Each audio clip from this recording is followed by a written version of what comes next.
Hi guys, kumulo ng aking isdang paksiw. Ayan, mapula-pula yung kanyang kulay kasi sukang tuba yung gamit ko guys. Masarap kasi ang sukang tuba na may tungog sa Bisaya, tungog. Ayan, timplado na yung ating paksiw guys. Sarap.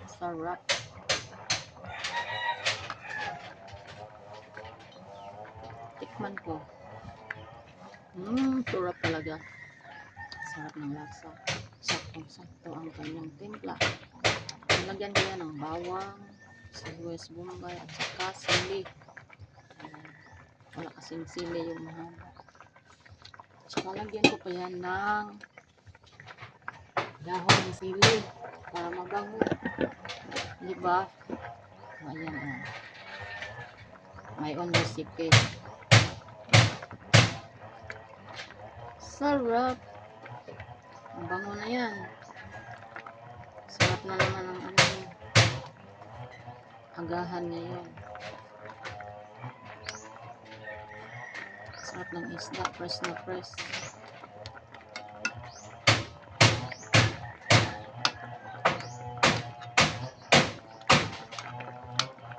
So, thank you for watching mga idol sa aking nilutong isdang paksiw. Bye bye. Thank you for watching.